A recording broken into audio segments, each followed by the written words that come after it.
பாட்டாளி மக்கள் கட்சி அமைக்கும் கூட்டணி மிகப்பெரிய வெற்றி கூட்டணியாக அமையும். இதுதான் சிறந்த கூட்டணி, நல்ல கூட்டணி, நாணயமான கூட்டணி என்று மக்கள் பேசுகின்ற அளவிற்கு இந்த கூட்டணி அமையும். அப்படிப்பட்ட ஒரு கூட்டணியை நாங்கள் அமைக்க தீவிரமாக முயன்று வருகிறோம். நீங்கள் நாலஞ்சு நாட்கள் நீங்கள் பார்த்திருப்பீர்கள், விருப்ப மனு வாங்கியது. கூட்டமோ கூட்டம், அவ்வளோ கூட்டம். 4109 விருப்ப மனுக்கள் நாங்கள் வாங்கினோம். அவர் பாட்டாளி மக்கள் கட்சியினர் ஆர்வத்தோடு அதில் இந்த விருப்ப மனுவை அளித்தார்கள். இது ஒரு வரலாறு காணாத, இதுவரை ஒரு வரலாறு காணாத நிகழ்ச்சி. இது எங்களுக்கெல்லாம் பெரிய மகிழ்ச்சியை அளிக்கிறது. நீங்கள் தான் கேட்குறீங்களா? ஜிகேஎம் அவங்க சன்னை வந்து தமிழ்குமரன் அவர்கள் வந்து தமிழக வெற்றி கழகம் மூலயமா தமிழக வெற்றி கழகத்தில் அவங்க சார்பாக பேசியிருக்கிறாங்க. நாங்கள் வெற்றி கூட்டணி சம்பந்தமாக தமிழக வெற்றி கழகத்தில் விஜய் இதில் நீங்கள் பேசிட்டு இருக்கோம், கூட்டணி பேச சொல்கிறாங்கன்னு கேட்குறாங்க. அதாவது உங்களுடைய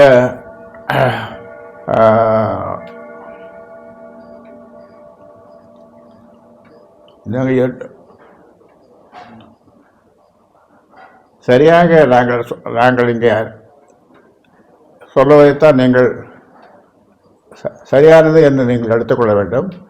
மற்றவர்கள் சொல்லுவதை, ஆங்காங்கே சொல்லுவதை நீங்கள் எடுத்துக்கொள்ளக்கூடாது. என்னைக்கு ஐயா கூட்டணி அறிவிக்கிறீங்க? விரைவில். ஐயா, எடப்பாடி பழனிசாமி அவர்கள் வந்து நேற்று முதல் தேர்தல் வாக்குறுதியை வந்து சொல்லிக்கிறாரு. அதில் 2000 ரூபாய் பெண்களுக்கும் பஸ் இளைஞர் ஆண்களுக்கு வந்து இலவசமாக பஸ்ஸில் பேருந்து சொல்லிக்கிறாரு. அது எந்த அளவுக்கு சாத்தியங்க? அதாவது தேர்தல் வாக்குறுதி என்று சொல்லுவார்கள். இதை பொதுவாக தேர்தல் வாக்குறுதியில் எதை வேணாலும் சொல்லலாம். எப்படியாவது ஓட்டு வாங்குவதற்காக எதை வேணாலும் சொல்லலாம். அந்த வகையில் அதை மக்கள் தான் தீர்ப்பளிக்கிறவர்கள், மக்கள் தான் எசமானவர்கள். அதனால் மக்கள் என்ன நினைக்கிறார்களோ அவர்கள் சரியாக வாக்களிப்பார்கள். ஆனால் நாங்கள் சேகரப்போகிற கூட்டணி அது வெற்றி கூட்டணியாக இருக்கும். போதும். வழக்கம் போல் தைலாபுர தோட்டம் அதில் விதைக்கின்ற நான் பாசத்தோடு வரவேற்கின்றேன். இந்த நிர்வாகக்குழு கூட்டம் என்னுடைய தலைமையிலே சிறப்பாக நடைபெற்றது. 1-2 பேரை தவிர அவர்கள் முக்கியமான வேலை இருப்பதனாலே வர முடியவில்லை. அந்த வகையில் இதில் முக்கிய முடிவுகளை நாங்கள் இந்த நிர்வாகக்குழு அலசி ஆராய்ந்து முக்கிய முடிவுகளை எடுத்திருக்கிறோம்.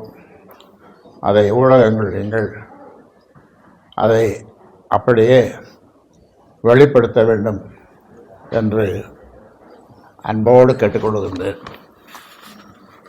டெல்லி உயர்நீதிமன்றத்தில் தேர்தல் ஆணையம் தெரிவித்தவாறும் நீதிமன்ற தீர்ப்பின்படியும் அன்புமணி பாமக தலைவர் என்று சொல்ல முடியாது, சொல்லக்கூடாது. ஏனென்றால் பாட்டாளி மக்கள் கட்சியிலிருந்து அடிப்படை உறுப்பினர் கூட இருக்கக்கூடாது. அடிப்படை உறுப்பினர் ஆக அவர் இருக்க முடியாது என்று செயற்குழு பொதுக்குழு, நிர்வாகக்குழு 3 குழுக்களும் சொல்லிய பிறகும் அவர் பாட்டாளி மக்கள் கட்சியினுடைய தலைவர் என்று சொல்லித் திரிகிறார். இது நீதிமன்ற அவமதிப்பு செயலாகும். அதை ஊடகங்களாகிய நீங்கள் அவருக்கு அவர் சொல்லுவதை வெளியிடக்கூடாது என்று, நான் தான் தலைவர்,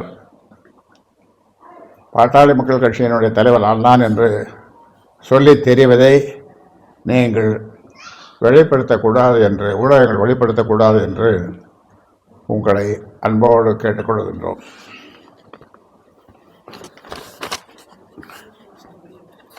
டெல்லி நீதிமன்ற தீர்ப்பின்படி பாட்டாளி மக்கள் கட்சியினுடைய சின்னம், கொடி, பெயர் இதை அன்புமணி உபயோகப்படுத்தக்கூடாது. அப்படி உபயோகப்படுத்தினால் அது நீதிமன்ற அவமதிப்பு செயலாகும். அதே மாதிரி ஊடகங்களும் நீங்கள் அவர் சொல்லுவதை, கட்சியினுடைய தலைவர் என்று சொல்லுவதை நீங்கள் அப்படியே போடுகிறீர்கள். அதுவும் எனக்கு வருத்தமாக இருக்கிறது. இனி அப்படி செய்ய வேண்டாம் என்று உங்களை பாசத்தோடு கேட்டுக்கொள்கிறேன். தேர்தல் கூட்டணி முடிவை விரைந்து அறிவிக்க வேண்டும் என்று இந்த நிர்வாகக்குழுவில் கேட்டுக்கொண்டார்கள்.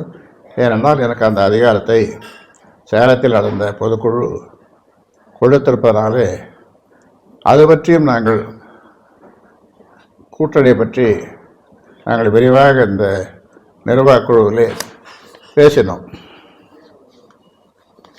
சீக்கிரம் ஒரு நல்ல முடிவை உங்களுக்கு அறிவிப்போம்.